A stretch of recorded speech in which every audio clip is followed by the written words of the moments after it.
Hey, you're listening to the Road to a Billion podcast. I'm your host, Stefan Georgi, and I'm glad to have you with me here today. The Road to a Billion is a call-in radio show where you can ask me questions about freelancing, copywriting, entrepreneurship, mindset, scaling funnels, relationships, money, and more. The name of the podcast, The Road to a Billion, is kind of a double entendre. I will hit $1 billion in sales for my own products and my clients' products this year. And I'm trying to help 1 billion people in the next 10 years. And by help, I mean make a meaningful impact in their lives, whether that is getting a better income, having a better mindset, whatever that may be. So we'll start taking calls in about 5 minutes from now, or questions, I should say. If you have one, go ahead and put it in the Q&A chat here. And then what will happen is once we start taking questions, Ed Reay will answer, we'll kind of go through, curate them, select your question. He'll then unmute you, put you on where you can actually talk with myself and my special guest, who I'll be introducing in a moment, and we'll answer it and talk through. So, Ed, do you want to go ahead and say hi to everybody and give a quick intro and let them know who you are? And Sure. Yeah. Hey, everyone. I'm Ed Reay, and I help make people's funnels Facebook friendly so they can get some of those Zuck bucks. I'm really excited here to help co-host the show, and always love being here. So thank you for having me. Awesome. Thank you. Yeah, always good to have you here, Ed. And today I'm going to also be joined by a special guest, my good friend, Ian Stanley. Ian, I've known since 2015, definitely 2016, maybe 2015. It's been a while, but 2015 or 16, whenever we were in France. Before France, you always forget Ed. Oh, Ed yeah, O'Keefe's, before France. Ed O'Keefe's, yep. Time collapsing event is when I first met Ian. We sat at the same table, chatted, and have been friends ever since. So Ian's going to be joining me today. We have a freelancing course coming out in the next couple of weeks here that we'll talk a little bit more about during the show.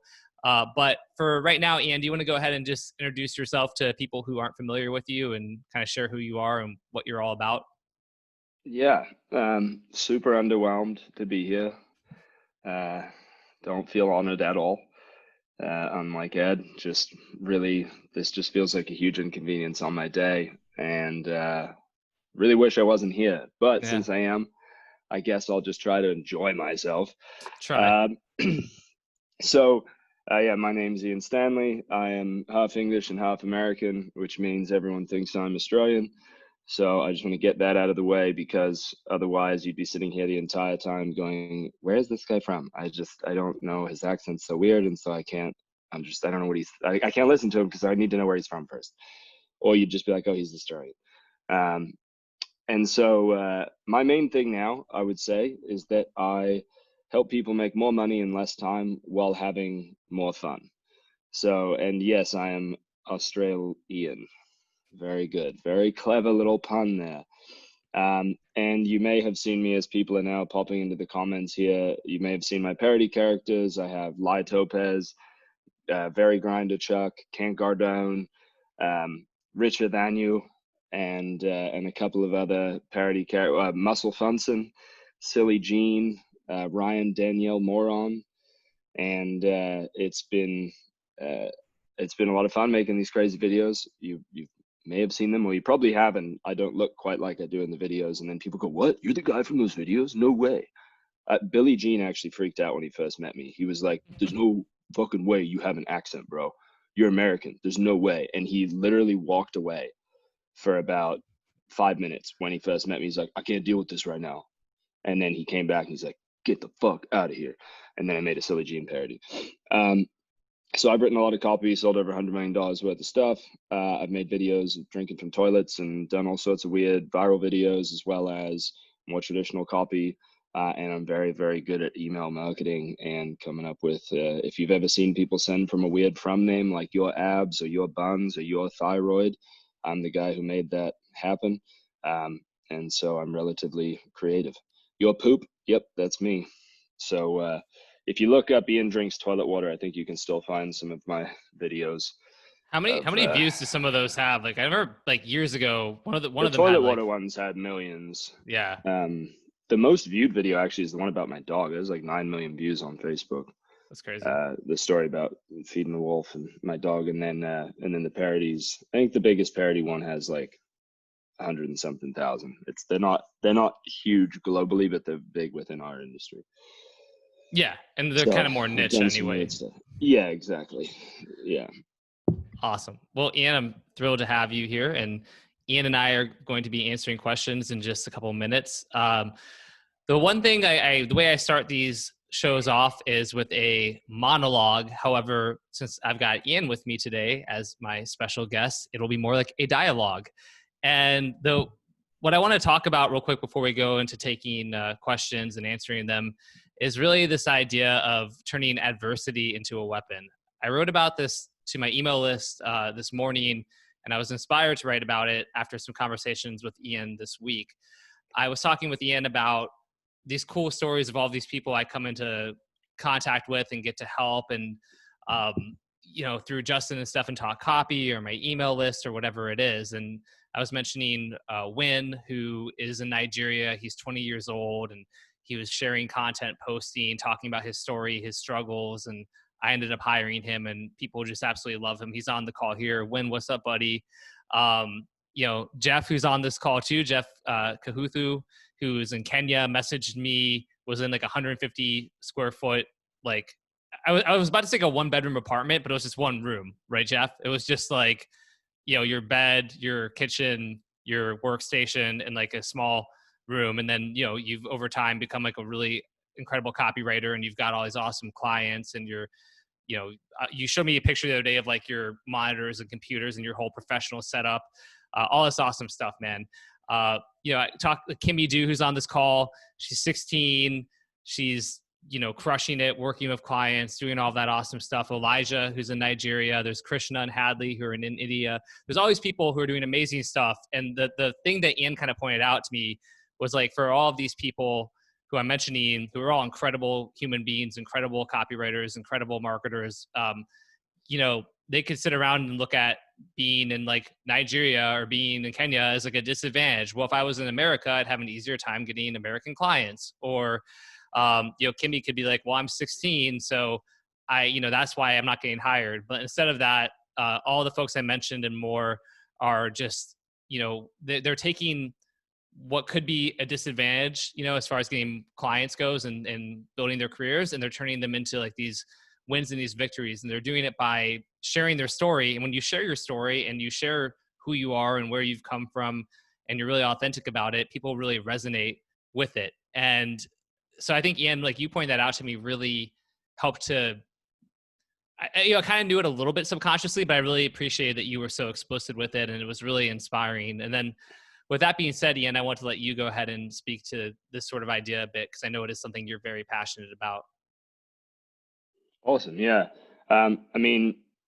So when it comes to adversity, disadvantages, and, how most of the world looks at the world, I believe that, the only constant is change, and the only true constant outside of that is that everything in the world is a double-edged sword. Nothing exists on its own as a good or bad thing. It's just our perception and our attachment of values to it.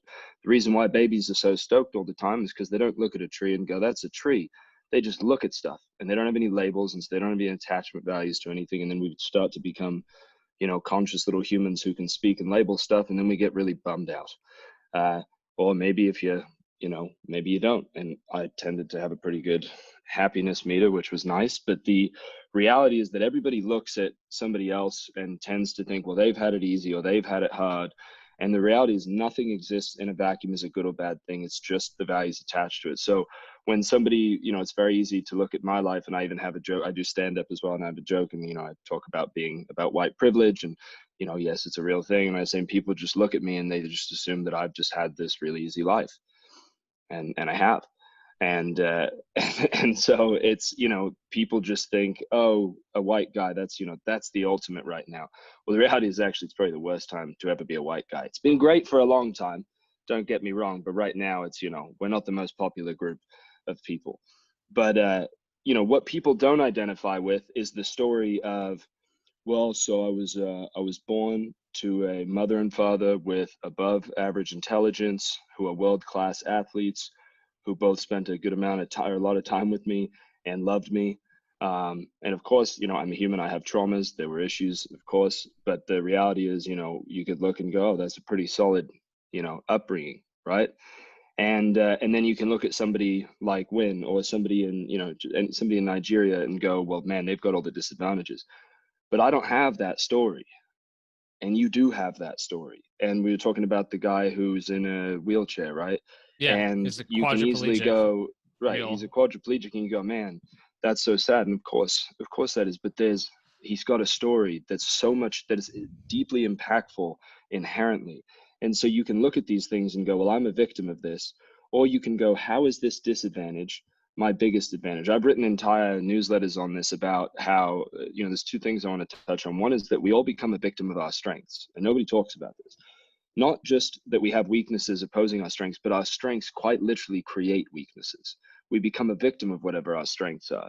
So because I write copy super fast, right, and I've written most of my best sales pages in about 45 minutes, I go, oh, I'll come back and, you know, tweak it and make it better later. But it works, and so I just become a victim of that strength, and I never go back and really dial it in to get it to that completely next level, right?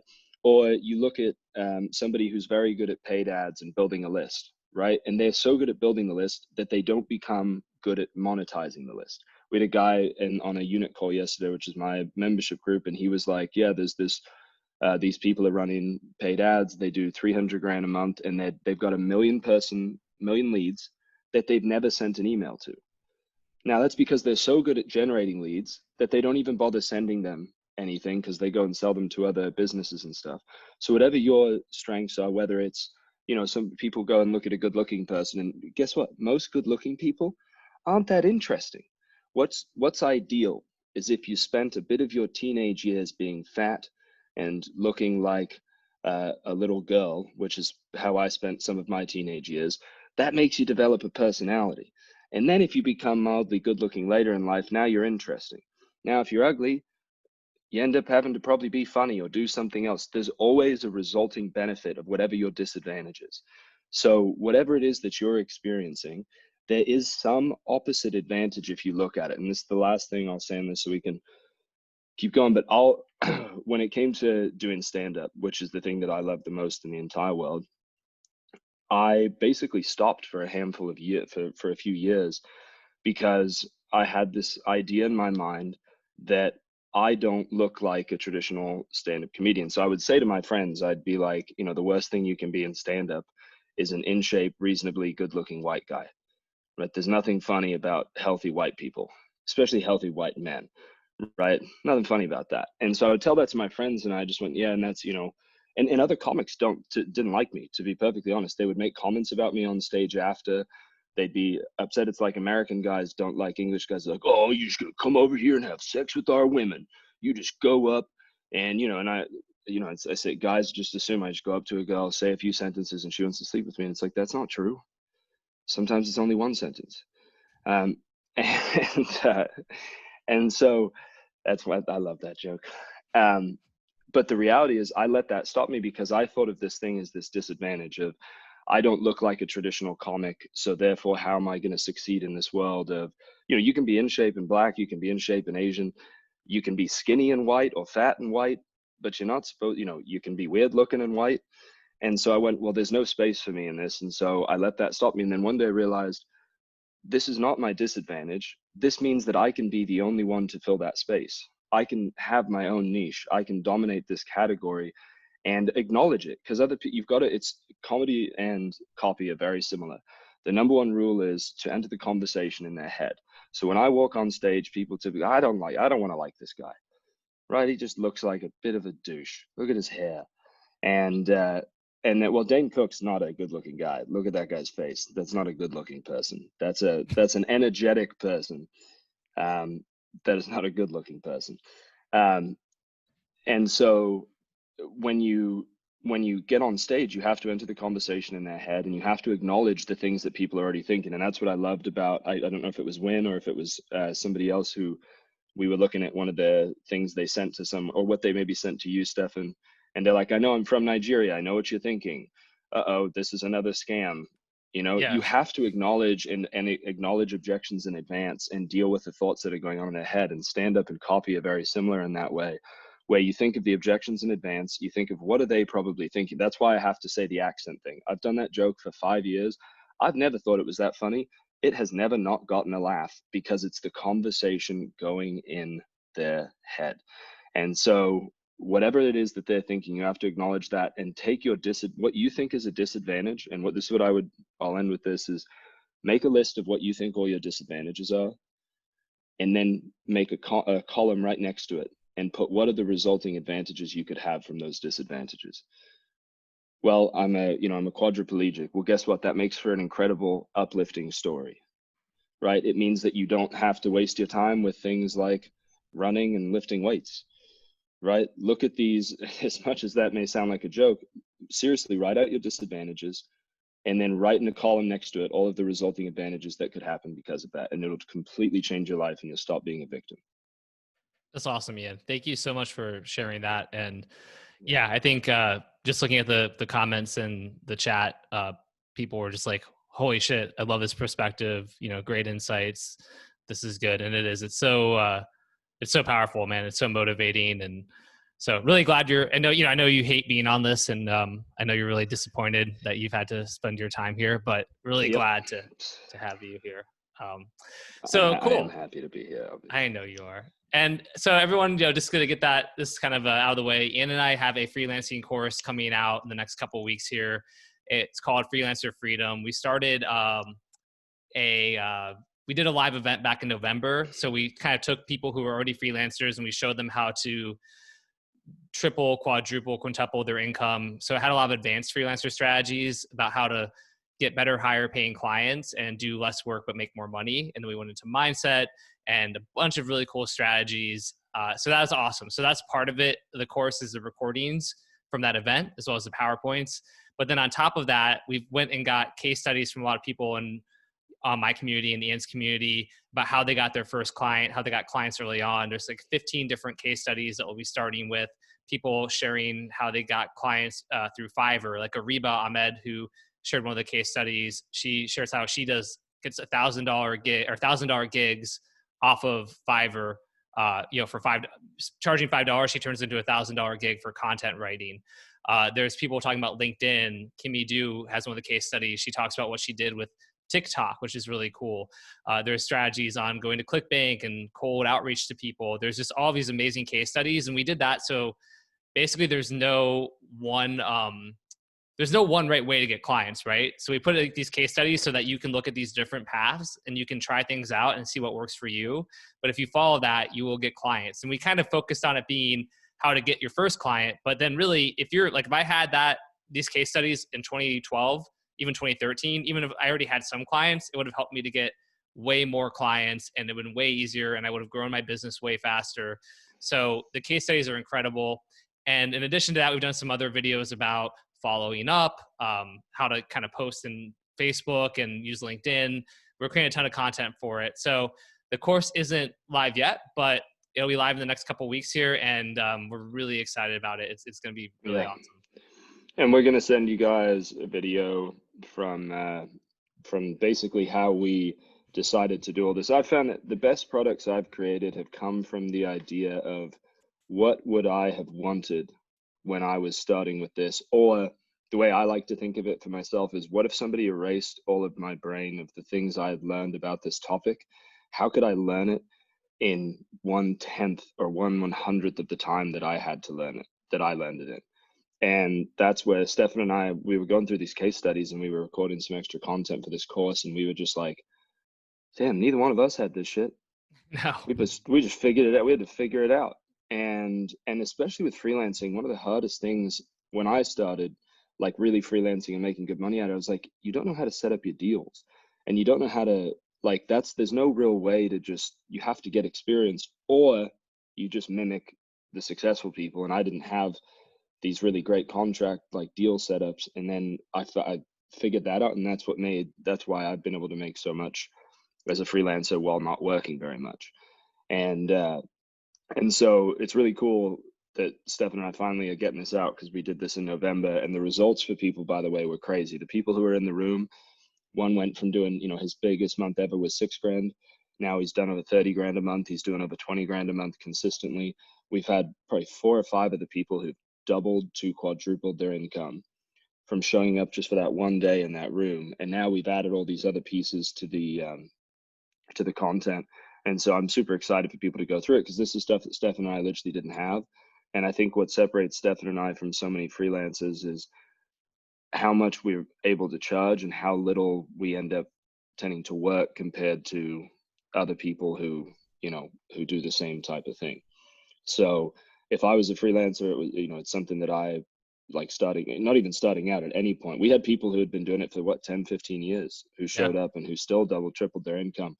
And it's a good sort of mix for Stefan and I, because we have different types of personalities. And so we originally had the idea of this introvert extrovert system of, if you're more extroverted, my methods are going to work quite well for you. If you're more introverted, Stefan's methods are going to work really well for you. And you have to base it off of your personality. And so we ended up basically, we had this idea, and Stefan was like, I want to take a private jet from New York to Vegas. And I was like, you should. He's like, should I do it? Is that a good? I was like, it's definitely a good idea if I'm on the jet with you. And he's like, well, how can we pay for it while we're on the jet? And that's also one of the most important shifts in living that you can ever make, is instead of asking the question, can I afford it? You ask the question, how can I afford it? And so we had this idea for this workshop. We came up with it while we were on the flight. We sold the workshop and we made the money back, and we recorded it. But what we did is we recorded a video on the jet for it's an hour and 20 minutes of content talking about money, about persuasion, about freelancing, and we're going to give that to you guys for free. So Stefan will send it to his list, I'll send it to mine, and we'll give you guys that video to watch as well. So just as a little aside there for you. No, it's great. And yeah, the jet thing is cool. We'll get to questions in less than 2 minutes. I'm super pumped about it.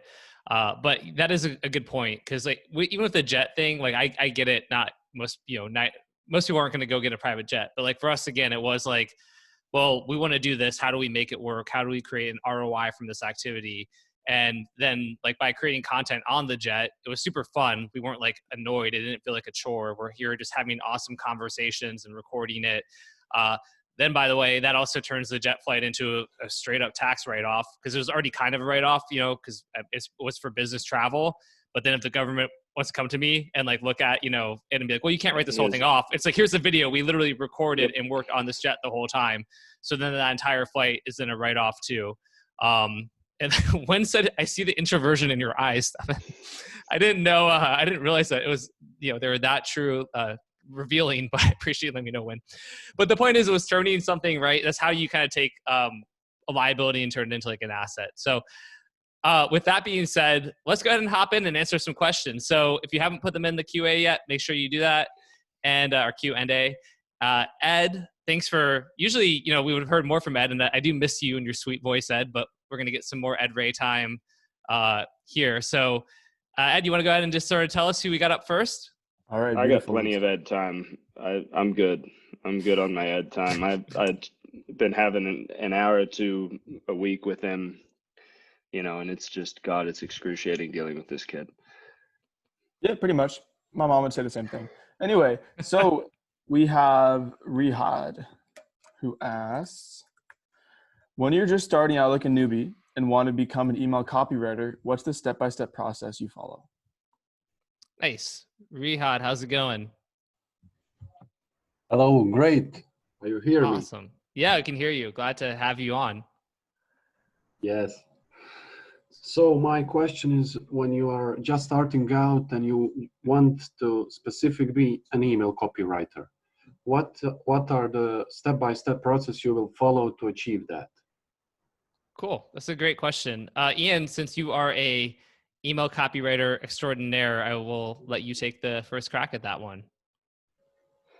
Yeah, so it depends on what you're talking about. If it's the client side of getting clients, then, you know, honestly, I would just say, get this product when it comes out and follow the case studies and do that. When it comes to the step-by-step process of learning the skill of email copy, actually, Simon just put it into the comments, the 80-20 copy course, and that's not even me just trying to like sell you that. It's the reality is, this is what I asked myself when I started. That was the first product I ever created. And I said, what if somebody erased my brain and I had to become a great email copywriter in 4 weeks? And so I would basically, the way that I teach things is what I call PPE. So it's principle. So you teach the principle of whatever it is that you're learning, then you practice that principle, and then you execute on it. So within the context, and then with like this new almost passive income challenge thing, I do what I call PSE, which is the principle, and then the story that helps drive that point home, and then the execution. So within learning about email copy, you learn the principle, then you practice by hand copying emails that have made a lot of money. So you literally sit down, and the way that I have it structured is you do 25 minutes of hand copying, preferably in cursive on blank paper, if you're willing. And then you spend the next 25 minutes writing your own email. So executing and doing that. There's lots of people who hand copy, which is one of the best ways to ever learn copy and get better at email copy or long form copy. But then they don't write their own shit. And you're like, I remember back in the day, I'd seen a guy, he had done over 300 days in a row, hadn't missed a day of hand copying. And I was like, oh, so what have you written? He's like, I haven't written anything yet. I just keep hand copying. Like, it's time to write. And so the 80/20 course is the most in-depth email copywriting course out there. So, you know, if that's, I know Riyadh, I think you're on my list and you may already have it, but that's definitely the most structured step-by-step way. Without getting the course, I would still tell people, find emails that you know are actually making money, hand copy them, and then really learn how to tell stories. Learn how to take your everyday life and turn it into stories. Nothing bad ever this is the way I look at comedy and email copy very similarly. Nothing bad ever happens to a comedian. Only funny stories happen to a comedian. Because let's say you have a bad story, you know, a story where, you know, you're in Belize, you've just had a Starbucks, the only Starbucks coffee on the entire island, you're going diving, and they tell you that there's going to be a bathroom in about an hour, and they lied to you. And instead, you're in the middle of the ocean in Belize, and you've just had a huge cup of coffee, and you have Crohn's disease, and you're going to poop. And if I just say that, and then I go, and then nothing happened, that's a boring story. It's a much better story that I had to jump off the boat, lean off there, poop into the clearest water you've ever seen, watch the poop rise up, and karate chop it in half. Right? That's a much better story. So it's the same with being an email copywriter. Nothing bad happens to you. Only stories happen to you. And you learn how to turn everyday things into stories. And people like stories, and they love, actually, Dan Ferrari said something beautiful today. He's writing email to his list about some of my stuff. And I think he said it better than I've ever said it, is your relationship with your list. Not only is it an individual story in each email, you're telling one very long story with characters and open loops and this long story about your life, and that's always getting enhanced and changed by characters and pulled out. And that's what keeps people around, is this long thread of a story. It's why you watch Game of Thrones for 7 or 8 seasons, because there's an overarching longer story that's going on underneath everything. So if you can master storytelling and telling emotional stories and being vulnerable, that's kind of the shortcut, is to be vulnerable and tell stories. Awesome. Riyadh, does that help you out? Yes, great answer. I'll just want to ask Ian one more question, if you yeah, I mean, go ahead. Yeah.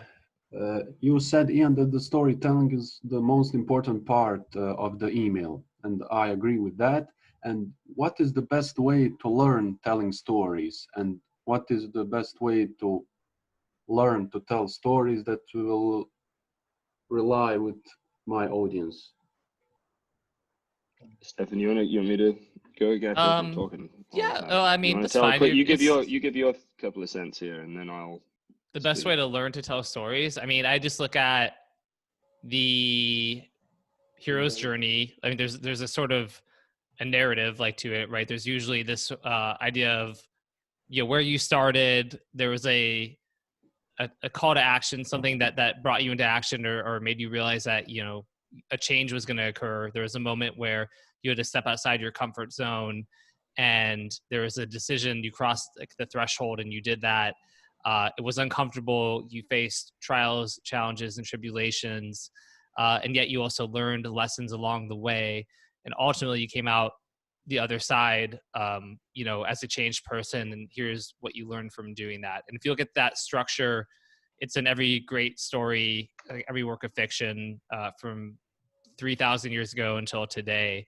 So I really recommend that. I mean, even Ian's story kind of follows it in a way of like, he's, you know, in Belize, has coffee, things are normal, gets on a boat, suddenly he's got to poop, you know, he's got Crohn's disease, he's drinking coffee. There's this like moment of a decision where he has to figure out what's he going to do. And, you know, does he hold it or does he do something bizarre and uncomfortable and embarrassing? He takes the leap, in this case, a literal leap, and hops off the boat, hangs on, you know, makes in front of direct eye everybody. contact with the dive instructor while he decides to fill an air tank while I'm doing that, and just doesn't look away from me, and just like, okay, bro, hey, not now. This is a big moment in my life, and this is the clearest water you've ever seen in your whole life. One of the best ways to get good at stories is to, at the end of each day, write a story about your day. Like, go do, even if you did nothing, learn how to write stories about boring stuff. The best writing advice I could ever give anyone is to go read Scott Adams' article about how to be a better writer. Just type in Scott Adams, how to write. That article is about 7 or 8 paragraphs, and it'll give you everything you've ever needed to know about writing, outside of the fact that you should also put all of your writing into the Hemingway app. It's just the hemingwayapp.com. You don't have to download the desktop. People are like, oh, it costs money. I've never paid money for it, and I've used it for 10 years. And try to get your writing down to a 3rd grade level. And then when it comes to stories, it's understanding, first off, the shortcut to telling great stories is to tell stories you don't want to tell. So if there's a story that is really hard for you to tell, it's going to make you feel things. And when you feel things, you write from a place of feeling. And that feeling is going to transfer into the page and into the people who are reading it. It doesn't matter how good you are at storytelling or writing. The best stuff you're ever going to do is when you're feeling something.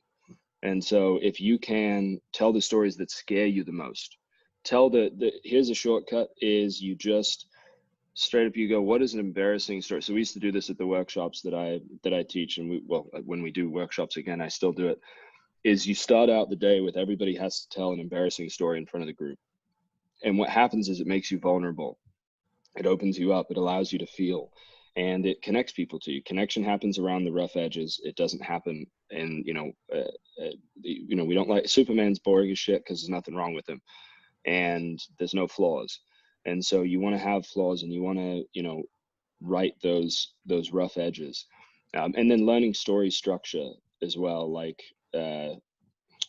Stefan talked about, the hero's journey can be really beneficial. But just learning how to build, basically at any point in a story, you're either amplifying feelings or you're reducing them. So understand what you're trying to do. You're trying to increase fear, decrease fear, increase pain, decrease pain, increase joy, decrease joy. And then you let the feelings dictate the story. Awesome. Riyad, is that good? Yes, that's it for today. Thanks. Awesome. Thank you, man. Ed, yeah, thank you for Ed teased in the chat that he's going to tell a story of his porn addiction sometime in his email list, and it's not a joke, it's a real thing, and I'd be curious to hear that story too. So Ed's getting close to launching his email list, and when he does, everybody should absolutely jump on that. We'll make sure if it's live by next call, whatever, we'll put a link in the chat, and I'll promote it to my list and make sure everyone gets on your list too, Ed, because I know it's going to be awesome. Of course. Appreciate that. Yeah, man. For now, what's the next question we got?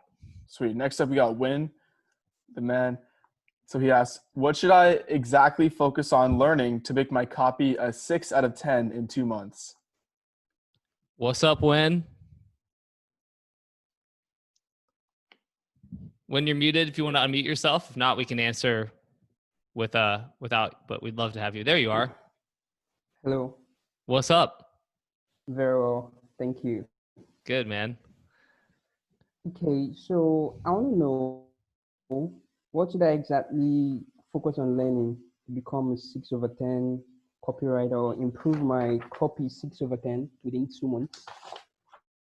So I know that it's best to enjoy the ride one point to another, and there are a lot of things I need to go through and experience firsthand in order to improve my copywriting. What if you could compress the learning curve into 2 months? Cool. Yeah, and one thing is, I know you are in my RMBC method course now, and I think that is really one of the shortcuts. the reason why, and it's not trying to, I'm not trying to do these things where, you know, someone asks about email and Ian's like, get my email course, and you ask about copy. Yeah. Oh yeah, cut out. It's the internet connection is a little unstable when I'm gonna have you mute yourself, because unfortunately your connection is a little unstable, but I will give you a good answer. But 50%, I need to focus on that. Wait, hey, Ed, can you mute? Or I'm gonna mute Win. Win, I'm sorry, buddy. I love you, but I just it's cutting out a little bit. Okay, So yeah, okay. But yeah, back to what to do. I mean, look, RMBC method, my course is, because the reason like my course is super good is because it is a structure. Because that's the thing. If you understand the structure of good sales copy, once you see that and you realize that there's sort of an order of operations to writing a good sales letter or a good email or whatever it is, that helps you tremendously. It's as simple as that. If you look at all the best sales copy out there, it's almost always following a similar structure. That doesn't mean you can't innovate or do unique things or whatever, but especially as you are learning and getting good at copy and you know, on that journey, it really helps to just have a structure. I see a lot of the mistakes I see from up and coming copywriters is they don't have a clear structure. They don't have a clear process or template.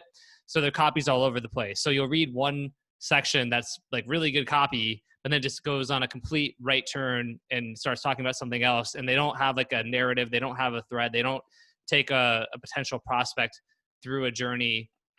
And really that's a huge part. And then the other thing is really continuing to look at, once you know that structure, even, you know, if we're talking about like long form, going from like the lead to the background story, kind of this about, you know, hey, so the lead is like calling out the pain point, promising a solution, you're teasing a unique mechanism, you're teasing an emotional story, like a discovery story if there is one, you're addressing skepticism, you're briefly adding in credibility and proof, and there's some testimonials, you pop those at the end. Then you go into the background story. So, you know, whoever the spokesperson is sharing the story of, hey, somebody, me or somebody like me used to be like you, they were in pain. Here's the emotional story. Here's what was going on.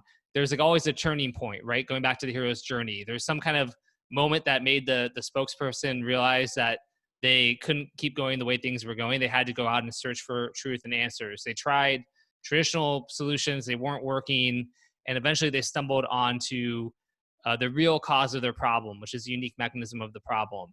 And then here's what that is. Like based on that, they realized that the solution could be as simple as this, which is the unique mechanism of the solution. It's logically connected. If the problem is X, then the solution is Y. But they found that there weren't any out-of-the-box solutions that could really you know, solve this problem for them. They had to roll up their sleeves and solve it on their own, or they found a company that was solving it and they partnered with them. And at that point, after trial and tribulation, product was born. So now we've revealed the product. Then we get into the close, and the close is like the same structure every single time, right? It's kind of like, here's what's in it, the features and benefits. You're doing the price build up, justification, reveal, and you're going through the checklist all the way to the call to actions, the guarantee, and then you're getting to your FAQs at the end. So it's the same structure like every time for a good sales letter. And really even for shorter sales copy and like 2 to 3 minute videos on like brands e-com pages, are kind of doing the same thing, the good videos. So knowing that structure, you can write the same structure every time you're writing, but then go look at other winning sales copy and other winning sales letters. And like Ian talks about handwriting, hand copying them. I say the same thing. I don't do it by hand, I type, but look at winning copy and then just go through and not don't just read it, but look at, is this following the structure that I know in my head works? Yeah.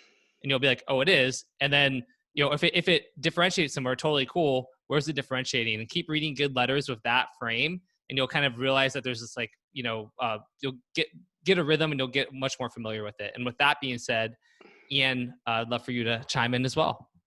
Yeah, so don't type, unless you're Stefan, do not type up the letters. There is a completely different level of brain power that happens when you write out by hand, especially if you're willing, and I don't recommend everybody do this to start if you can't write in cursive, but write in cursive on a blank piece of paper with no lines, because what happens is your brain has to use spatial awareness in order to keep the lines straight. And when you use an unlined, or when you write in cursive, your brain basically has to activate more in order to keep the pieces together. And it's just like in college, they've done, I mean, countless studies on how handwriting is more effective for learning than typing. So even if you think of writing at school, right? If you're when I was in college, all these kids would have out their computers and all they're doing is typing what the teacher's saying. There's no codifying of information. When you write by hand, first off, it slows you down. And what that forces you to do is to codify the information and create actual memories about what you're writing. So I highly recommend, if you're going to do it, handwrite cursive on blank paper. If you hate writing in cursive, do what's easiest for you to start. I spent the whole first year of hand copying, doing actually longer than that, probably 4 years, just doing it on line paper and print writing. That will be better than almost anything. However, if you're next level motherfucker, you can write on unlined paper in cursive and it's going to amplify the results even more.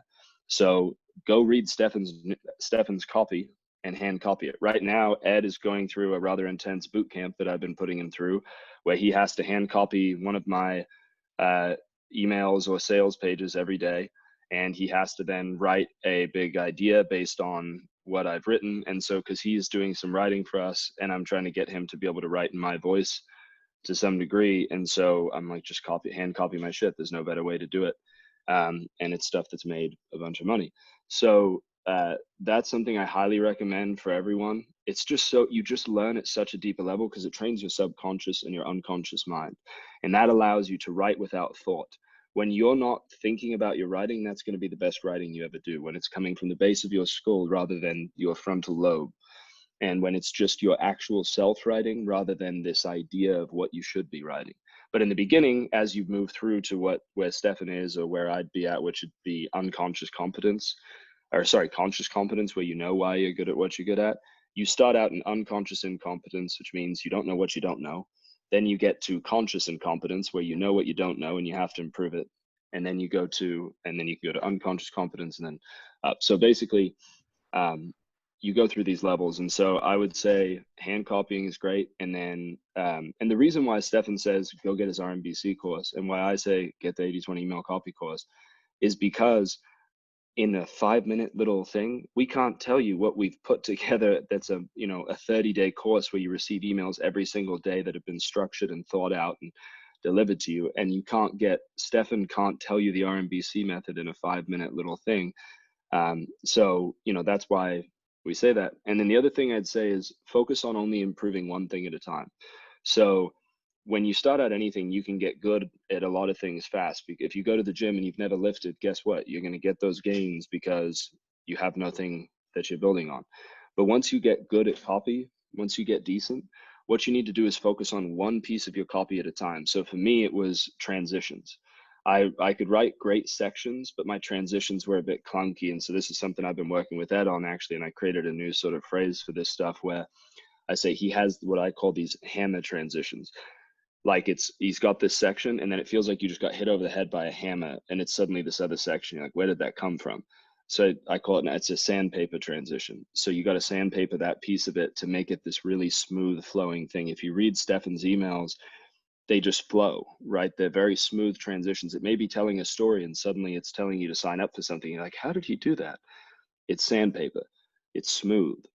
And so pick the thing that you're not great at. Maybe it's, I need to inject more personality into my sales letters.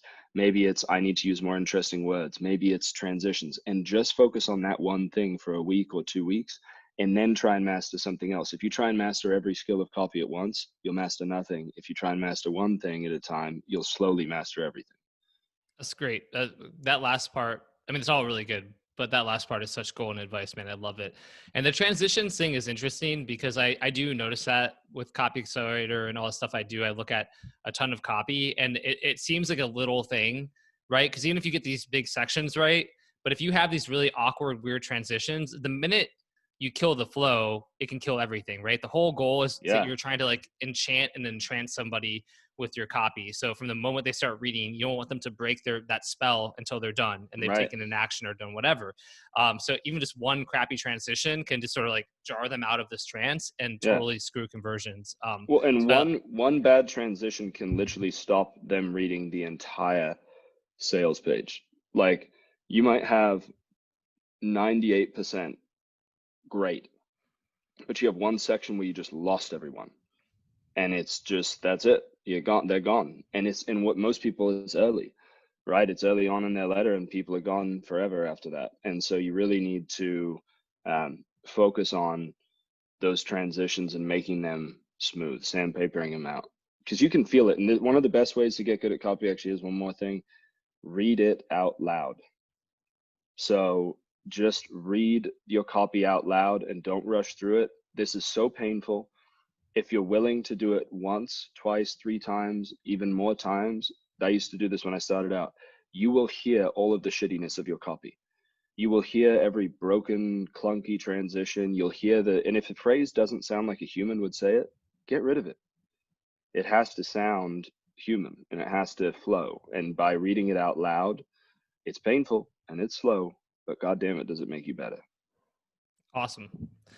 Ian, great stuff there. Ed, let's move on and do another question here. Let's do it. Excellent. We have a question. Let's make sure they're still on. From Gillies, I believe is how you pronounce it.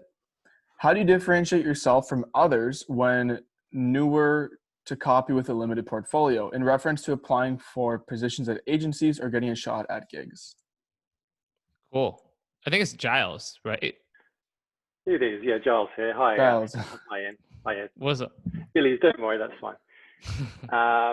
Yeah, no, nice to be on here and nice to say hi, and thanks for everything you do for us. I just finding, I've had a couple of I've got a couple of like testimonials and a couple of pieces that have done well, but it's really limited. I'm finding, when applying or writing that sort of intro piece to prospective clients or agency owners, it either feels like I'm sort of going to be ultra hypey, or it could be just super sort of vague. I'm just wondering how to really be distinct and stand out and be different from, the other 20 or 30 people they're going to get who might have more experience and more portfolio sort of results than I would have.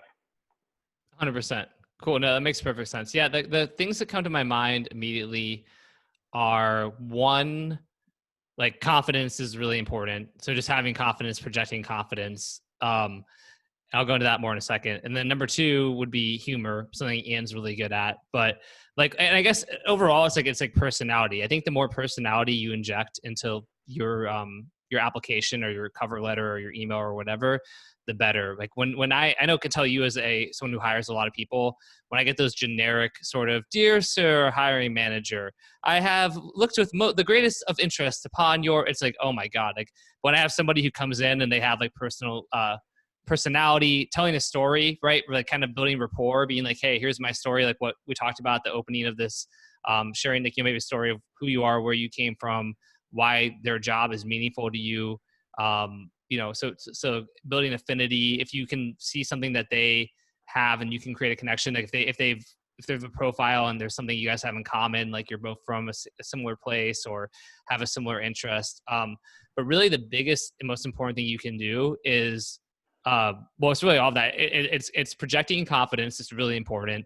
And then injecting personality into your email and, and then kind of acknowledging it. And also, you can even be like, I always acknowledge the competition. I'd be like, yeah, look, I know you're going to get a ton of applicants and lots of them are, I'm sure, great, but none of them are going to be the right fit. I'm the only one, and here's why. And I'll give them reasons why. And that's the confidence side of it. But it doesn't have to be like my portfolio is amazing. You can just find specific reasons and talk to experience and things like that. So Ian, what do you want to add to that? Well, this is a topic that I'm very passionate about. I've written, I think, 4 separate newsletters about how to not be boring. One of my absolute top rules of all marketing, and honestly life rules, is don't be boring. And most everybody is. And I don't believe that there's any such thing as a saturated market. I think there's only bored markets. There are markets that somebody go, "That's saturated, it's overplayed." Well, the taxi market was super saturated until somebody went, "What if we could just make everybody get their own private driver?" And now Uber's a massive company. There are markets that are bored.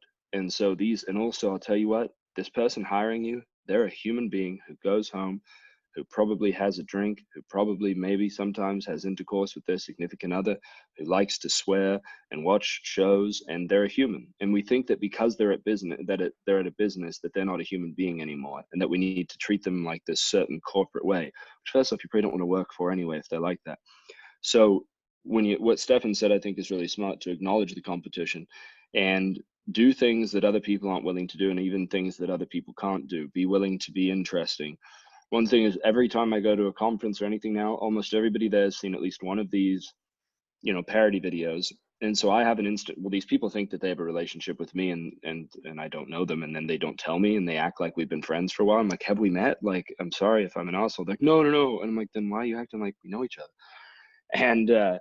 And so, but it gives me something interesting no matter what to talk about. But so what I would do is, if you're sending a letter like what Stefan just said, you go, I know you've got a bunch of other applicants and people talking about it.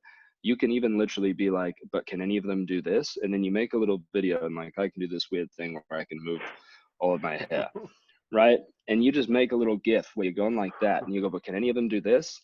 I bet they can't. I have incredible forehead control, and more importantly, I'm really good at writing copy. And guess what? I've only met one other person that can do that. And then, actually, weirdly enough, my business partner's son, who's 6 years old, I was doing it at their house, he can suddenly do it. I'm like, oh my God. It's very rare, but what you want to do, like, even if you make a GIF of something weird, of just like a little, just a moving image of you doing something, or something weird about yourself, they're going to remember you. And it's better to be remembered and not accepted than to be completely forgotten, because that's what almost everything is. Stefan and I get these messages. I get them on Instagram every day. I really like your profile, bro. I just started working with this team who's really good at growing profiles. So sometimes if I'm bored, I'll just respond and be like, oh yeah, what's your favorite part?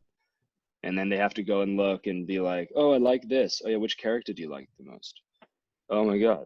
And so it's like, the thing that you want to do is stand out in some fashion, because you will be forgotten otherwise.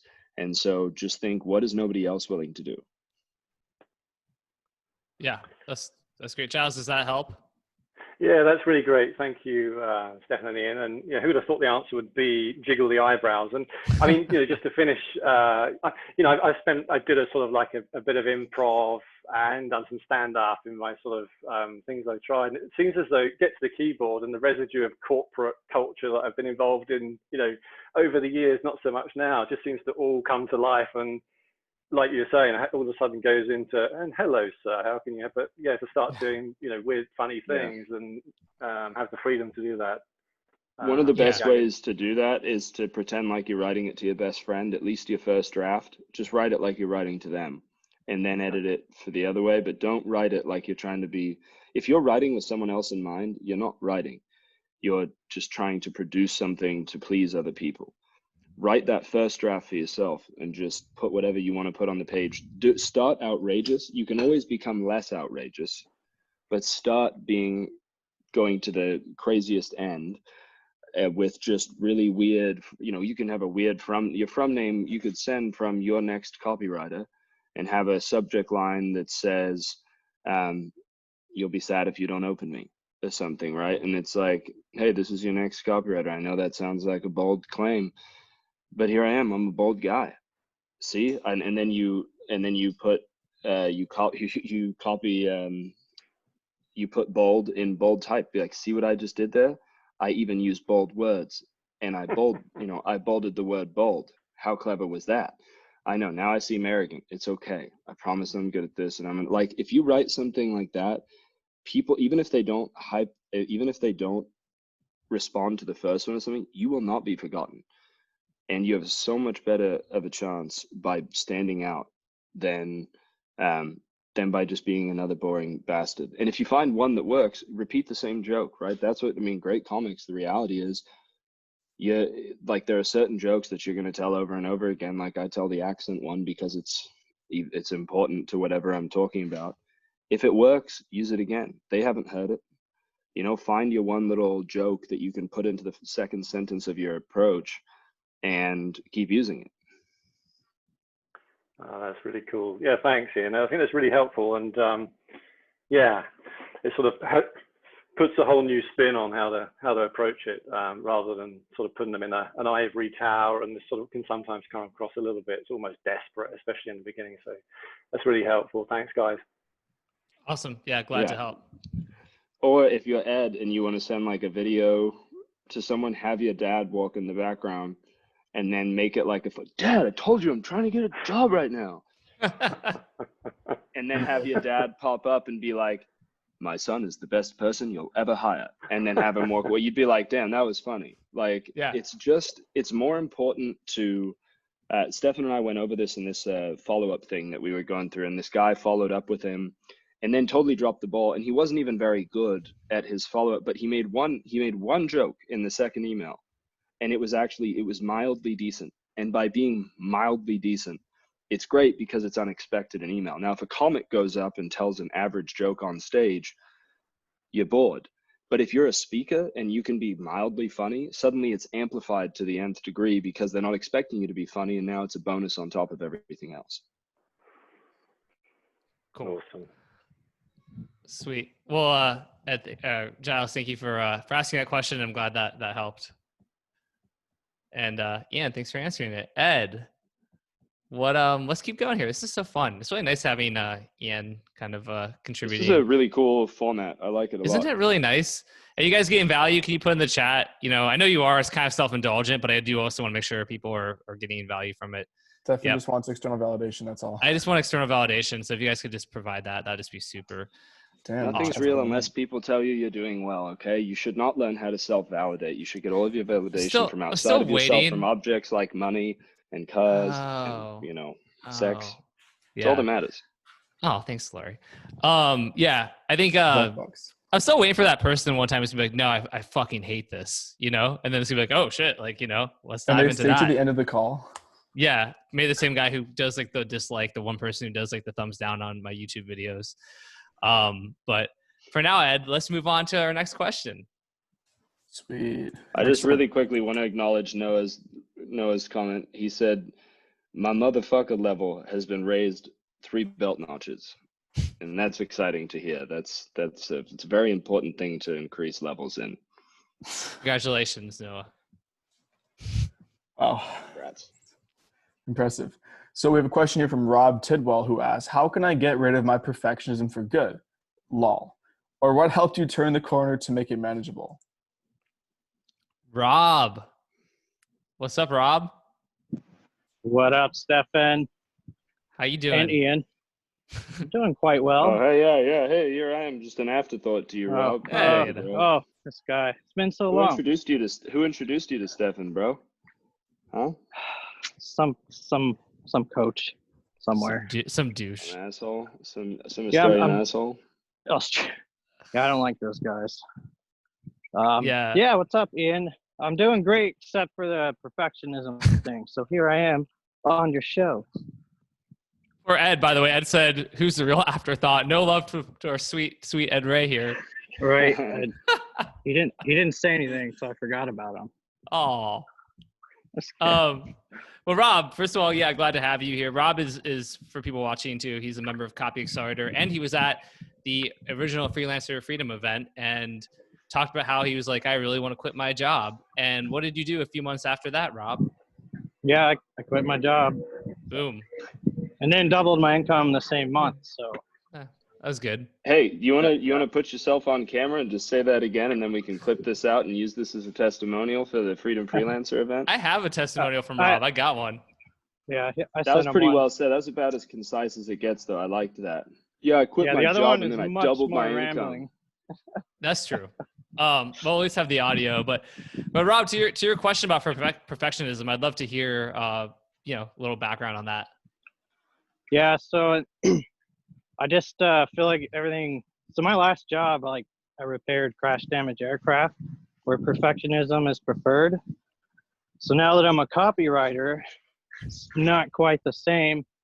And then I have one client specifically that I don't know why, I just have this perfectionism going on. So I procrastinate on that client's work till the last minute, and it's giving me a lot of fucking anxiety. I'm trying to figure out how to chill out a little bit on just that's just the way I'm programmed and I've always had to do my job. Is like everything has to be perfect. So just wonder if you have any thoughts. And I knew you're going to say, or I assume you're going to say, we all suffer from perfectionism. So it's never going to go away. But that's why I put LOL. Yeah.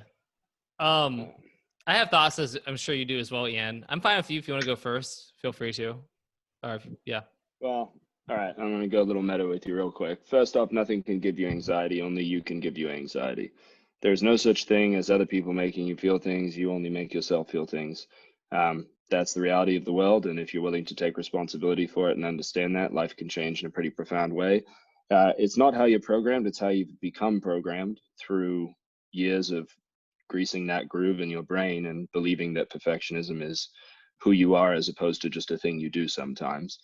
You know, my first thing would be, you know, to say, and I think you've probably watched it at some point, maybe the old, like, even if you just go look at the old interview that Brent and I did about the 4 core issues and look at the teen category of perfection, you know, there's some ways to start working through that. I would 100% go through the untethered soul and the surrender experiment and start to practice letting go. But the reality is, you know, perfectionism is something people hold on to, especially because they want to have the perfect answer to let go of perfectionism.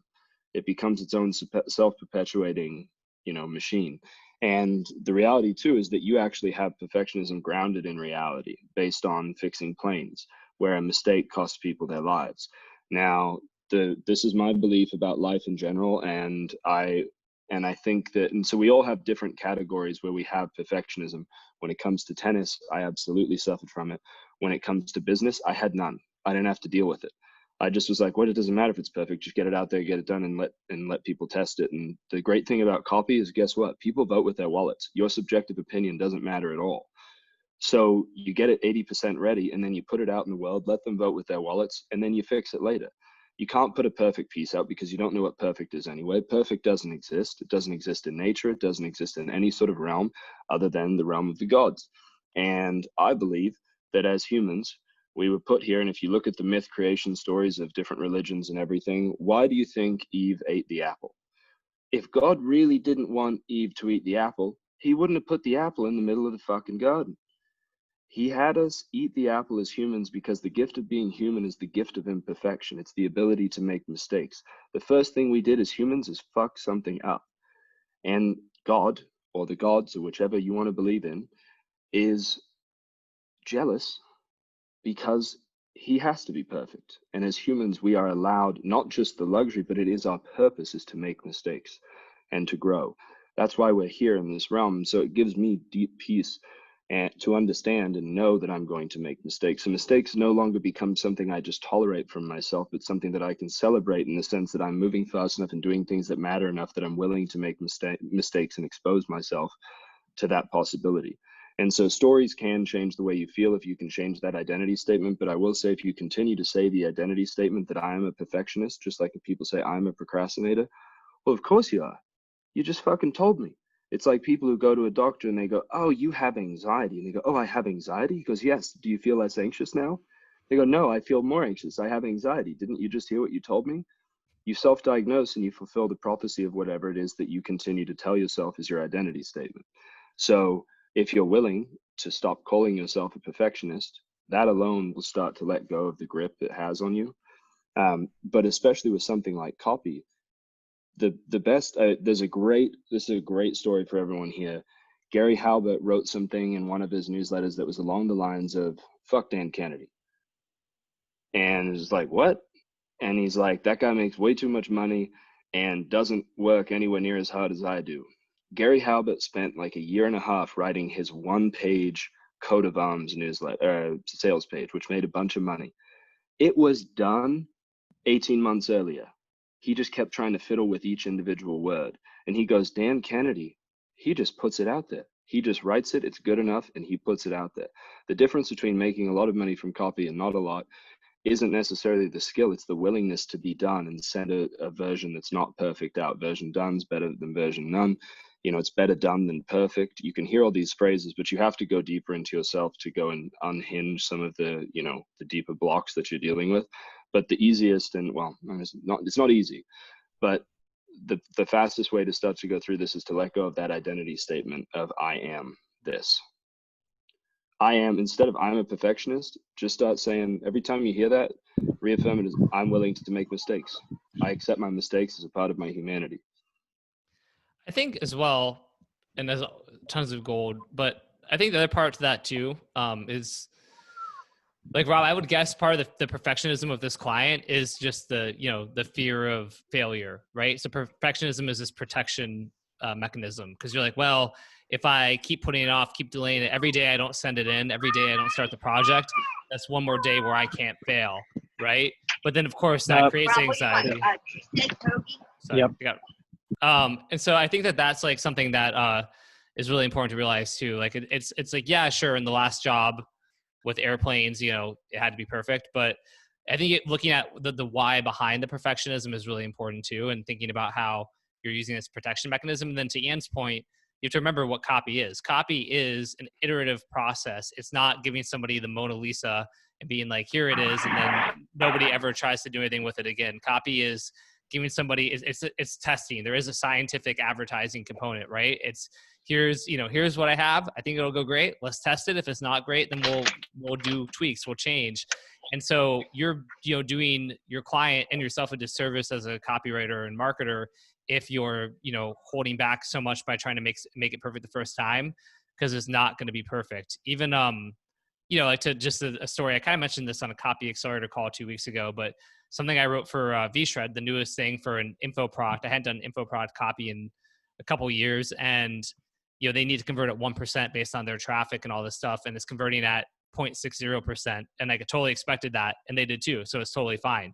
And we're like, okay, cool, that's a good baseline. The AOV is where we need to be. So what are we going to do next? Well, like, I'm going to do a new headline, a new lead. I'll get to you guys by end of night Thursday, so I'm going to write later today, and then I'll do that and probably get it up to 0.8, 0.9. Maybe I'll hit 1%, and then from there I'll be like, oh, cool, we're a lot closer, and then I'll do it again. So that's the big thing, and most clients understand that. If the client doesn't understand that there's going to be tweaks and things after it goes live, then that's an issue. But that's not on the client, not on you. I don't. Hopefully, these answers help. Oh man, it's great stuff. I appreciate it, guys. Yeah. And to Stefan's point about the why, you can't have this teen part of yourself that's seeking perfection if underlying the perfection is there because there's a defective child underneath that who wants to use perfection to feel okay. So it's really ultimately a fear of being defective that drives that. It's that what you do isn't going to be good enough. So then if you seek perfection in order to hopefully make up for that defective underlying piece. And then the adult version of that is realistic. And that was a word, by the way, that I hated. When I first heard Brent tell me that word, he said, well, this is realistic. I said, I hate that word. That's a word my mom always used. And really what it just meant to her was pessimistic. But realistic is actually a more adult place to be coming from, where it's like, oh, it's okay to be realistic. Perfection doesn't exist. Yeah, it's awesome. Hey, really appreciate it, guys. That was excellent answers. Ed, I love you, buddy. Awesome. Thanks, Rob. We're glad to have had you on, and thanks for asking. Ed, glad you got the love at the end. Overlooked no more. Just an afterthought. No, you're a forethought. But Ed's on this call. Giles said, trolling you. All right, Ed, who we got next? Trying to find a different. Yeah, give us some cool, unique ones. Some new voices. Some folks who haven't maybe asked a question before. Things like that would be great.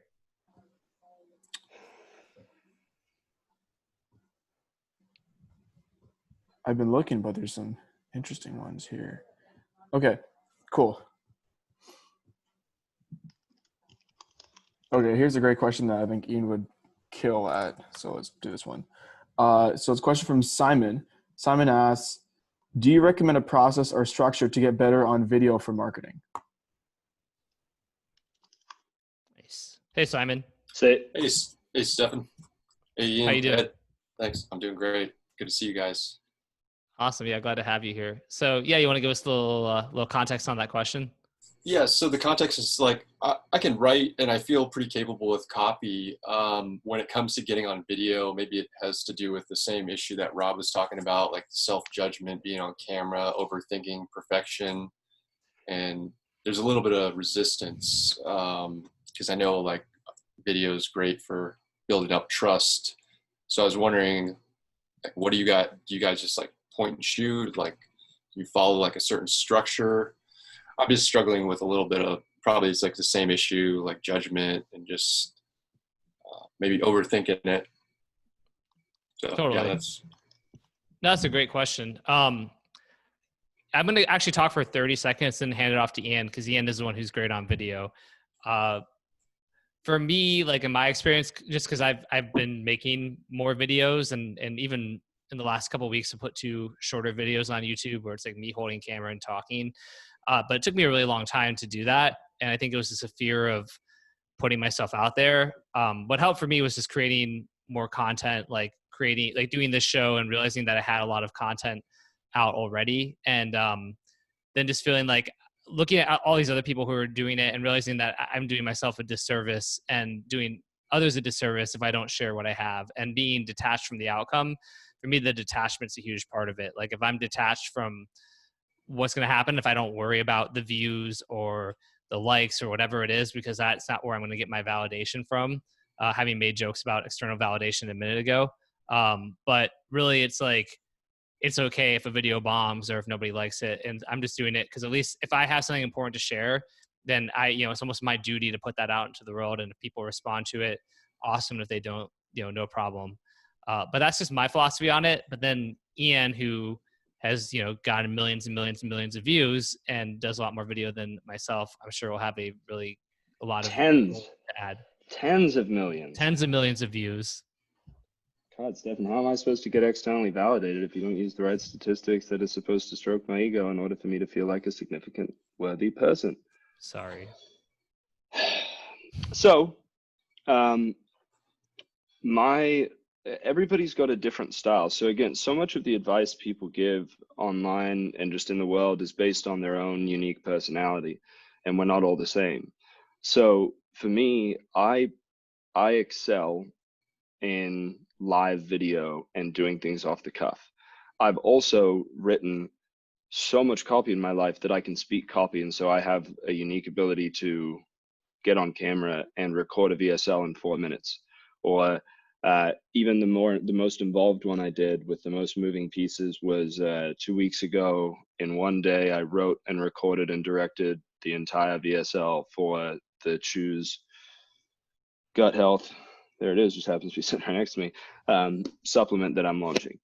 And I just got on camera and, and went for it. And there were certain pieces that had to be written out and then, and dealt with. But basically, you got to find out a teleprompter person. By the way, I found that almost nobody's good at teleprompters.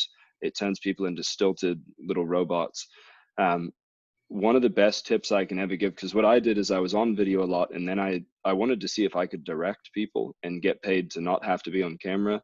I love being on camera, but I'll tell you, a day of filming VSLs, especially when you're creating everything off the top of your head, is exhausting, because and so basically when I create these, I'm telling the camera guy where to be, where to shoot from.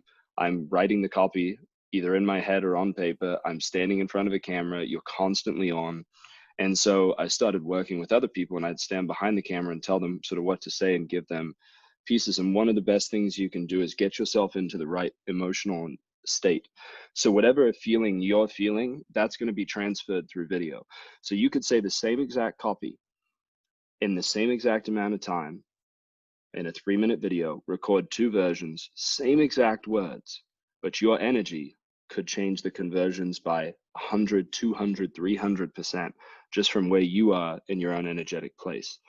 So there are some exercises you can do. One thing I do, and it looks super stupid, and that's one of the best advice I can give you, is don't record in a room with judgy people.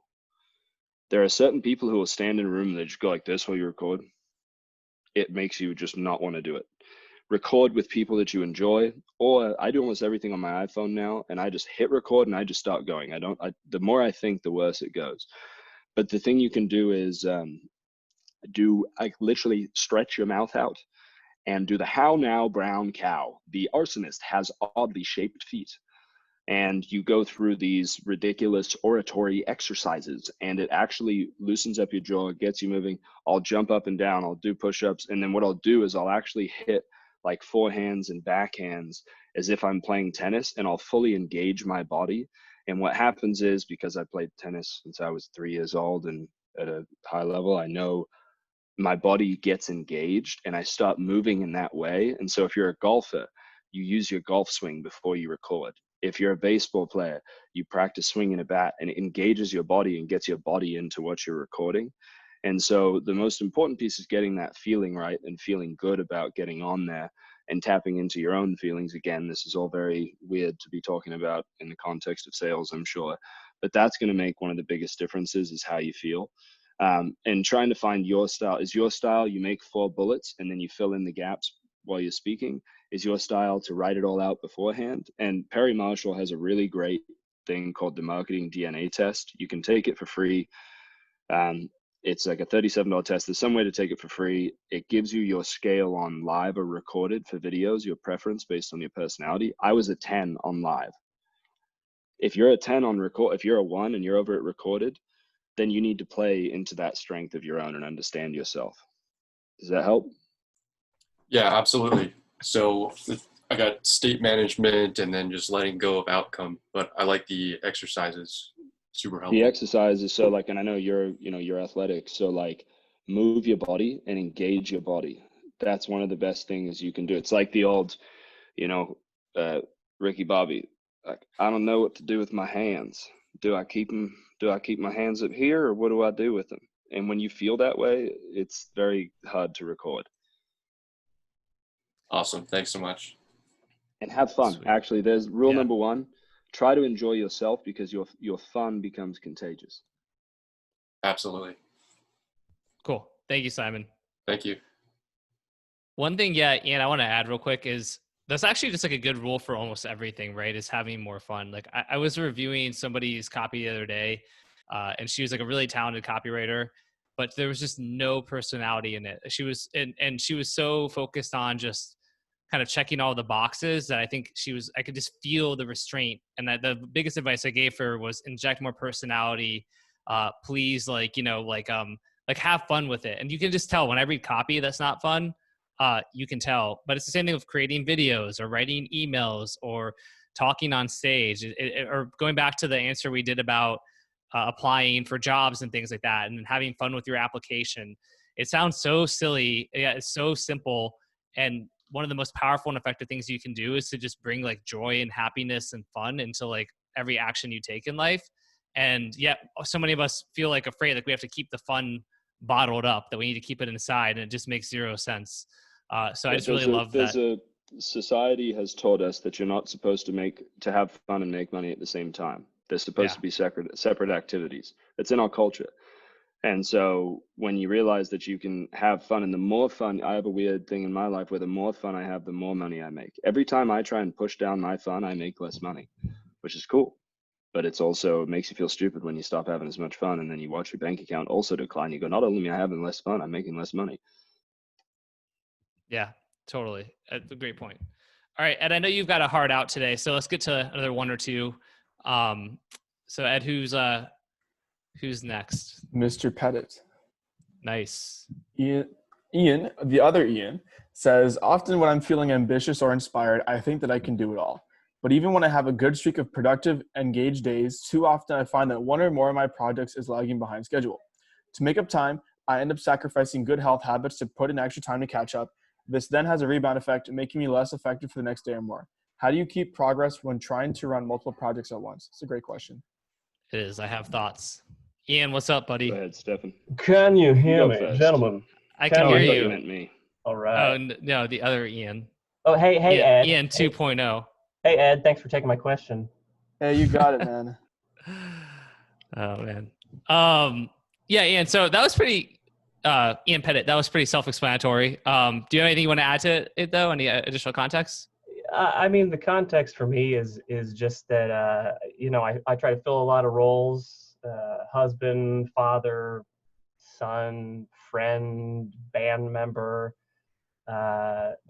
full-time employee, and, I'm in the middle of a kitchen renovation. And so I get all excited about learning about marketing and practicing copywriting, but I find that the more I try to spread out my time between all the different projects, the more one tends to fall behind. And the worst part is that when I do say, all right, I'm gonna 10x this, I'm gonna stay up till 1 a.m. and get it done.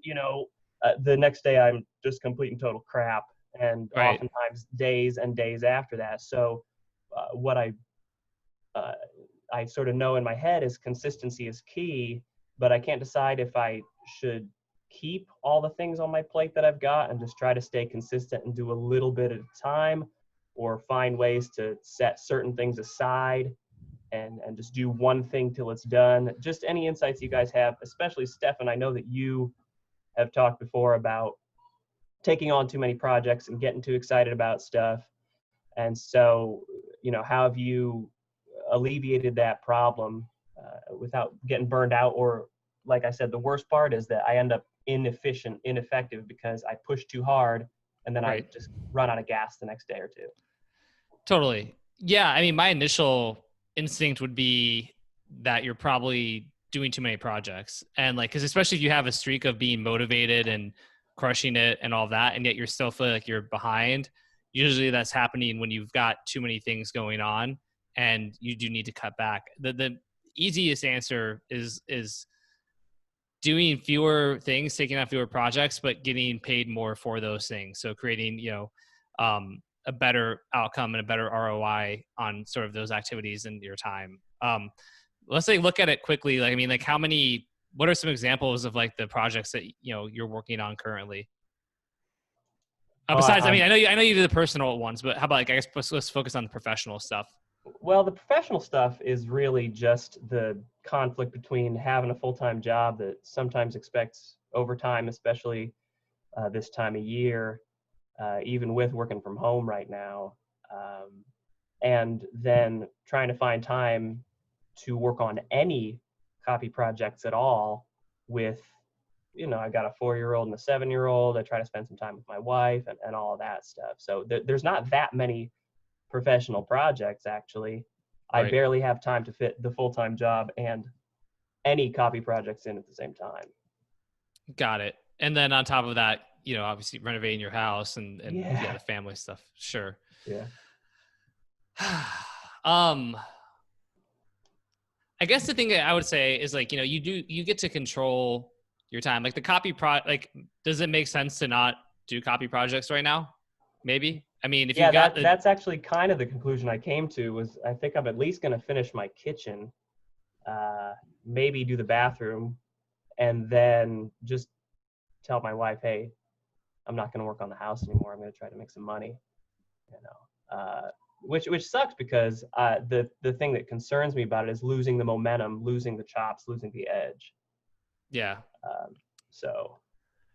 No, I mean, it totally makes sense, but to me, it just seems like if you've got, again, if you're at a place where you feel like you're in a zone of productivity or a flow state, and yet you're still falling behind, it's because you just have too many things. And so you have to make those choices on where you're going to focus your time and energy. I think it's as simple as that. Ian, I know you have interesting thoughts on time and how time doesn't exist and all that good stuff. So go ahead and share your insights, which will probably be 10 times more interesting than mine. Okay. I have a lot of thoughts on time. And the reality is, look, anybody who talks about time as much as I do, what that's often a sign of is the fact that you actually had a very bad relationship to time and a very intense one with it. And that's why you become the person who speaks about it. And so time basically became this driving factor of my life, where I experienced what I used to consider an almost constant state of guilt. If I wasn't working or growing or reading or learning, then I was a fucking piece of shit. And you have to always be growing and learning. And so I continued to typically meet the conditions to love myself because I was always doing shit. But God damn it, it gets exhausting and you burn out, and no human can sustain that. And so what you first off need to understand is that time is not something you can have. You can't have more of it. You can't have less of it. You can't have time. Anytime you say that I have time, you're implying that time actually has you, or that you say that I don't have time, because time is very much like a handful of sand.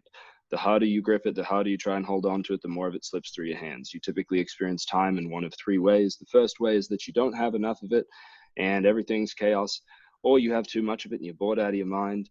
And it's what I call clock watching. Like when you're in school and the teacher's talking about boring shit and you look at the clock every 3 minutes, you're like, how has it only been 3 minutes? And then there's a third experience, which is the experience that time doesn't exist, when you get into a deep flow state and time itself disappears. That is what you sort of seek to have in your life. And you start to understand that you can't have time. You are the creator of time. You can only make time for things, and you can only make time for a certain number of things that matter to you. And your life, no matter what you tell people matters to you, your actions will tell you what actually matters to you. That's the reality. Whatever you're making time for now is what you're prioritizing. And so you realize, first off, you got to give up saying the word busy and stop saying that you have or don't have time. You literally have to get rid of that shit from your vocabulary. There's no such thing as being busy. Busy is a choice. It's a thing that we wear as a badge of honor these days. I'm busy. Oh, hey, how are you, Tim? I'm busy. I'm super busy. Oh, cool. Ian. I didn't know you were. I didn't know you were better than me. That's so cool to know that you're so busy. Yeah. Congratulations. Better busy than not busy. Am I right?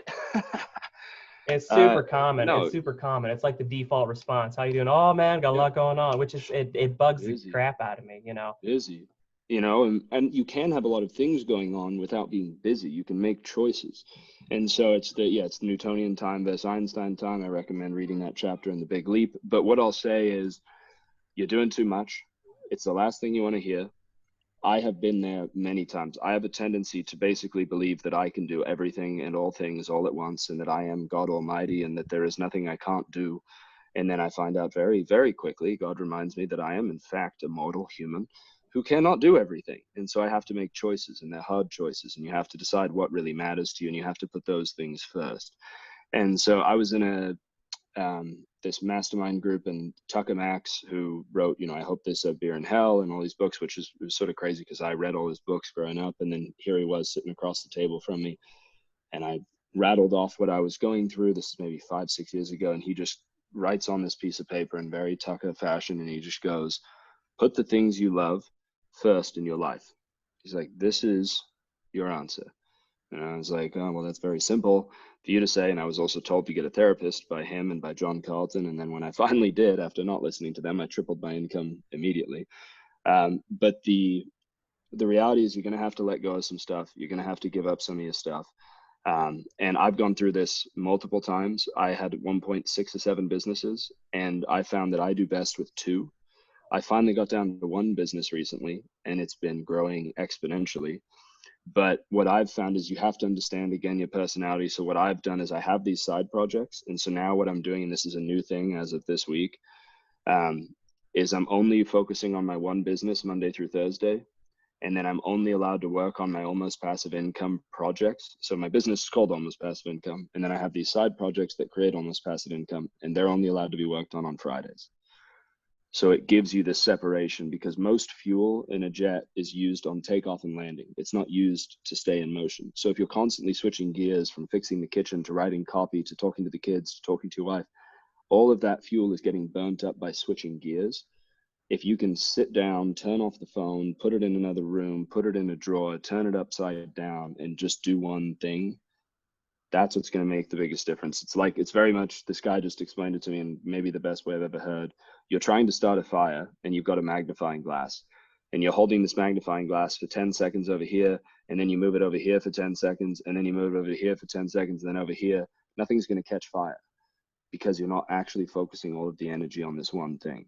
Right. And so that's something that I would recommend, is trying to pick the thing that matters most and put most of your energy into that. Yeah. Yeah. And fundamentally for me, to your point about doing what you love and focusing on that, and how you tend to make more money the more fun you have. I know that fundamentally at the core, I can't stand my job. I don't like what I do for a living. It doesn't have nearly the same ROI that I know investing full-time into copy would do for me. And so it's just kind of getting to that transition point where, because I do need to support the family, where I can just say, all right, all of the other things that aren't like the basic needs and keeping my job, doing whatever's the minimum needed to stay employed, need to be devoted to copy and marketing, so that can take off enough to take over the job. Because I know for sure that were I to spend as much time per week doing marketing, doing copywriting, that the amount of money that I make as a design engineer would just seem laughable. So it's kind of just getting to that transition point. But well, and I want to congratulate you really quickly. I want to say congratulations on having a job you hate, because it's a gift. Yep. Because the worst thing you can have is a job you kind of like, because there's no real motivation to leave it. You want that fucking dishwashing, shitty job, the thing that drives you mental, because that's what will make you get out of it. If you're like, yeah, it's a pretty decent job actually, there's no real motivation. Right. So if you have a job you hate, view it as a gift, because it is. It means you're going to get the fuck out of it. For sure. I can't wait. Awesome. Cool. Well, thanks, guys. Yeah. Thank you, Ian Pettit, for asking, and Ian Stanley for those amazing answers. Great name. Just want to say. You know, wonderful you too. name. You too. Thank you. Fantastic. God, that means a lot. Yeah. Do you get called Lan by Uber? I do get called Land. If they're not from an English-speaking country, I'm Land. Hello, Lan? Lan? Yes. Aww. And so I got to the point where my girlfriend and my best buddy just call me Lan all the time. Yeah, Sometimes it's Tan. I've gotten Tan. Ian Petit is my alter ego is Ian Petit. Ian Petit. Yep, Nice. yep. Yeah, at least they can say my last name. You know, that's interesting. That gives me ideas, because I always thought if I did a parody video of Ian, which I wouldn't do because I don't do parody videos, you know, I thought about the last name and something like, you know, if like Ian Manley or whatever, but now I could do Land Manley, or I could do I am Manley, maybe. I am Manley would be the best I am one, Manley. I think. Yeah, that would be a good one. So just change the N to an M. That'd be solid. Yep. Well, It's too complimentary. Give him that external validation too at the same time. I know. My Skype name is still Manly Stanley 582, and I have not changed it. This is a good example actually for people who think that they're supposed to be professional. Is I was just like, I'm going to. I still have my Skype name because I got it when I was 15. I was living in England, and I was like, you know, Skype had just come out, and I was Manly Stanley 582, and I just went, well, I should change this maybe because I'm a grown up now. And then I went, fuck it. So now every time when I send somebody my Skype name, I'll go, it's Manly Stanley 582. Yes, that's really that's not a typo. That's really my Skype name. Excited to talk to you. And it creates a fun little thing right away. So, and actually Stefan, I wrote more of the killing script today. Concept write, so fun. And I wrote this little section where the character who's named Ian goes to Starbucks and he orders 100 cups of coffee. And when he goes to pick it up, the barista's just yelling, Lan? Is there a Lan here?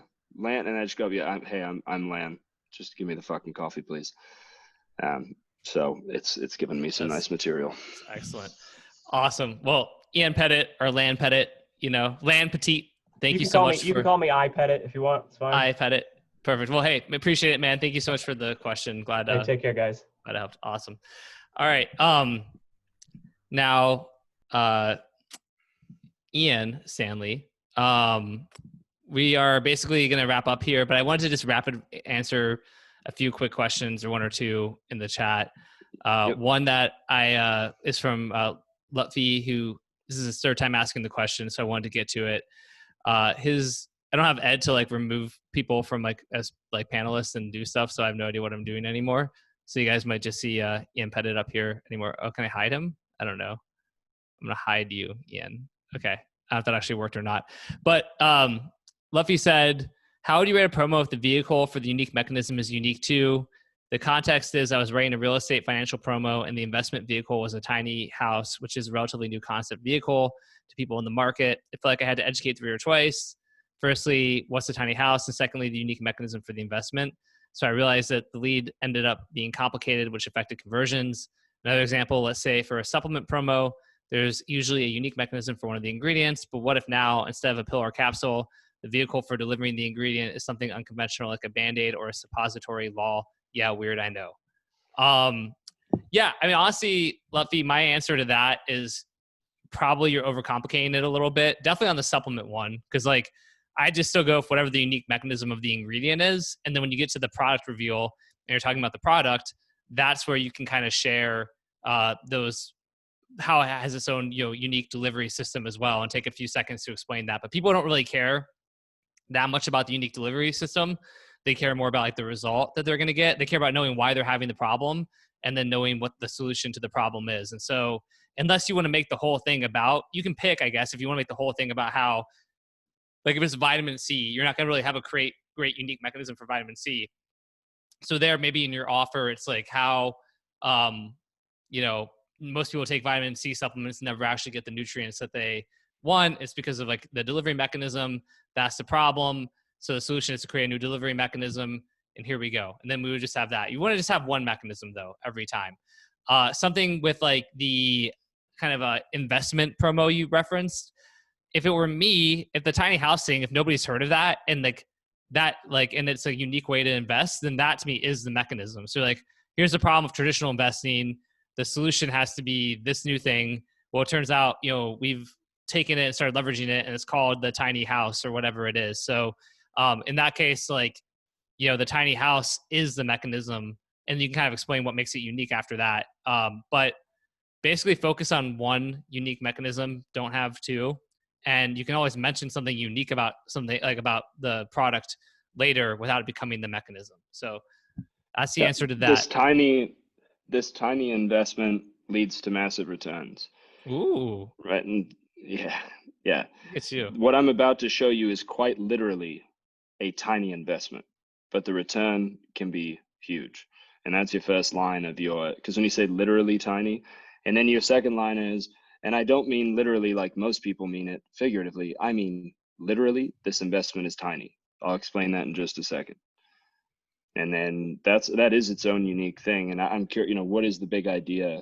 What is the actual overarching big idea? Because whatever that is should drive that. But I think that's actually the second I saw tiny house as an investment, that actually immediately caught my interest. I don't think you need a lot.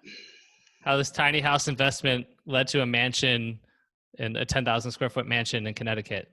Yeah. How to trade tiny houses for mansions.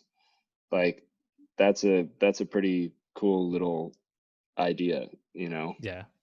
It's fun. There's a lot of fun you can have with that. And it actually makes sense as an investment because they are, ironically, this tiny market is growing, becoming bigger and bigger. Like you can fuck with people with that for the whole beginning of that sales letter and have fun with it and pull people in with all sorts of puns and jokes and layered stuff like that.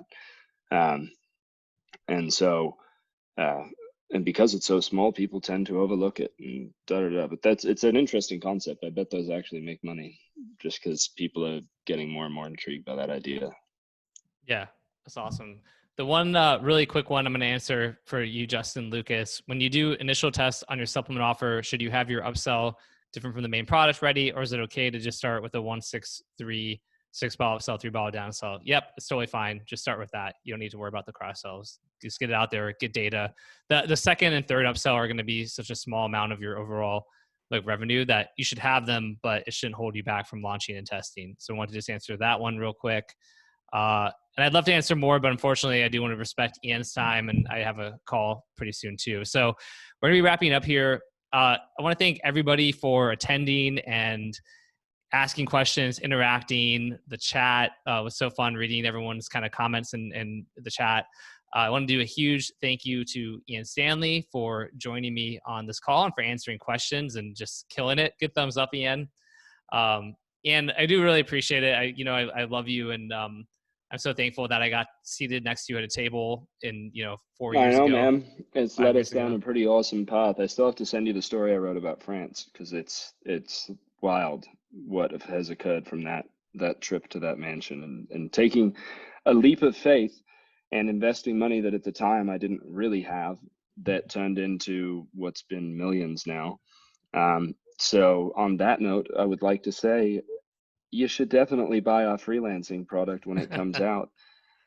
It'll be one of the best things you ever invest in. And I'd love to see you inside the course. We're excited to help you guys. And on a serious note, thank you guys for listening and hanging out for this long. It's been, it's been very fun. Awesome. Yeah. I'll keep you guys posted on when the Freelancer Freedom course is coming out pretty soon. Like I said, in the next couple of weeks, but thank you again, Ian. Thank you, everybody. And we'll see you all next week at 10 a.m. Pacific time on Thursday. So see you. And if you're an RMBC applied, I'll see you tomorrow for an hour and a half long copy breakdown. All right. Thanks, everybody.